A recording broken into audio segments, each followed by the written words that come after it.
Hi అండి. చాలా రోజులైంది తిరుపతిలో మళ్ళీ ఈవెంట్ చేసుకుని.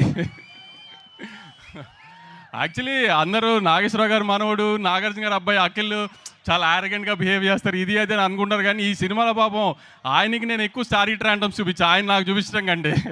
ఆయన నాకు ఫోన్ చేస్తే ఎత్తేవాడిని కాదు, ఆయనకి నేను సరిగ్గా రెస్పాండ్ అయ్యేవాడిని కాదు. పాపం నాతో పని చేయడానికి ఆయన కష్టపడ్డారు, ఈసారి నేను ఆయనతో కష్టపడలేదు. మామూలుగా అందరు చెప్పినట్టుగా ఇప్పుడు దాకా అఖిల్ని ఇట్లా నాగార్జున గారు అబ్బాయి, నాగేశ్వరరావు గారి మనవడు, ఓ గోల్డెన్ స్పూన్తో పుట్టాడు, పెద్ద కష్టం పడలేదు, ఎప్పుడు ఇది అది చూశారు కదా.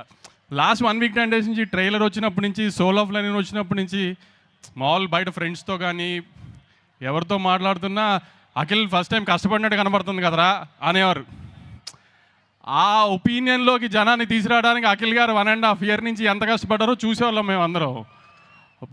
ఆమె బ్రహ్మాజీ గారు వీళ్ళు చెప్పినట్టు ఇంకా అసలు ఒక ప్రొడక్షన్ మేనేజర్గా పనిచేయడం ఒకటే తక్కువైంది సెట్లో. ఆయన అంత ఈ సినిమా మాత్రం ఎట్టి పరిస్థితుల్లో ఏ రకమైన చిన్న మిస్టేక్ కూడా జరగకూడదు ఆయన సైడ్ నుంచి అన్నది ఎంత జాగ్రత్తగా అన్ని తీశారని ఇంకా July 10th మీరు చూసి మీరు చెప్పడమే తప్పితే ఇంకా మేము ఎంత చెప్పినా మా గొప్ప మేము చెప్పుకున్నట్టే ఉంటుంది. ఇంటర్వెల్ లాస్ట్ 40 minutes గ్యారంటీ కంగు తింటారు మీరు. అది మళ్ళీ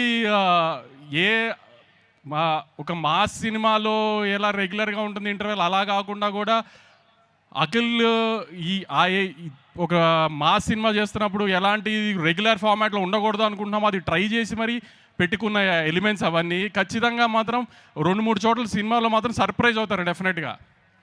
ఆ స్క్రీన్ ప్లేలో ఆ కేర్ తీసుకున్నాడు నందు.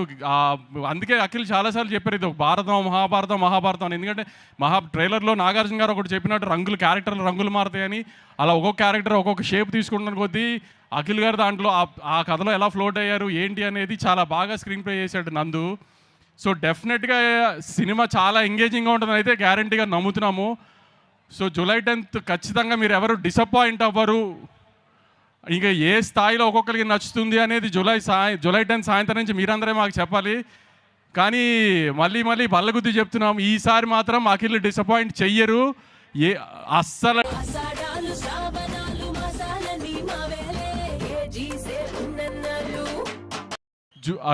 మీరు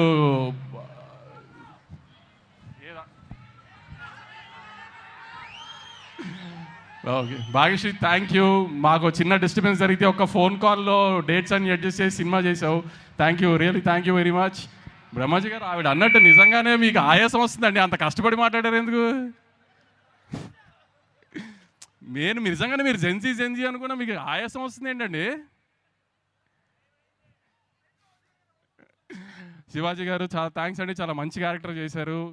సునీల్ భయ్య, మీరు నా సినిమాలో ఉంటే అది గ్యారంటీ హిట్ సినిమా, మన ఇద్దరికి సెంటిమెంట్ అది. మీకు తెలుసు తమన్కి నాకు ఉన్న అసోసియేషన్లో నాకు తమన్కి ఫెయిల్యూర్సే లేవు అసలు. సో ఈ సినిమా కూడా ఆ సెంటిమెంట్ ఎలా అయినా కంటిన్యూ అవుతుంది. సినిమా పెద్ద హిట్, బీజం కొట్టేశాడు. ఇంటర్వెల్కి కానీ వీటికి కానీ కొన్ని చోట్ల మీకు తమన్ తెలుసు కదా, కొంచెం పూనకం వస్తే ఎలా ఉంటుందో అలా ఉంటుంది బీజం కొన్ని మెయిన్ బ్లాకుల్లో. ఇప్పుడు నవీన్ గురించి ఏమైనా పొగిడినా మీరు మళ్ళీ తిడతారు కాబట్టి ఇప్పుడు ఆ టాపిక్ వద్దు, సక్సెస్ మీట్లో మాట్లాడుకుందాం. ఇంకెవరన్నా మిస్ అయ్యి ఉంటే ఐఎమ్ సారీ. సుమగారు thank you. Thank you so much Vamsi garu for all the passion that you have towards film making. Nag sir గురించి నేను చెప్తే బాగుండదు, అందుకని నేను ఇప్పుడు ఏం మాట్లాడదలుచుకోలేదు.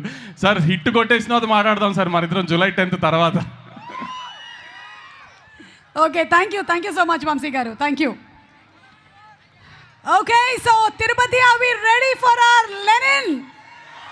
ఆడియన్స్ అందరూ చిల్ అయ్యేలాంటి బ్యూటిఫుల్ డాన్స్ మూమెంట్స్తో, థ్రిల్ అయ్యేలాంటి మంచి ఫైట్స్తో, అలాగే ఒక కంప్లీట్ యాక్టర్గా ఒక డిఫరెంట్ ఇమోషన్స్ని చూపిస్తూ మనకి కనిపించబోతున్నాడు మన Akhil Akkineni as Lenin. Inviting on stage fans చెప్పినట్టుగా నాగ్ అఖిల్.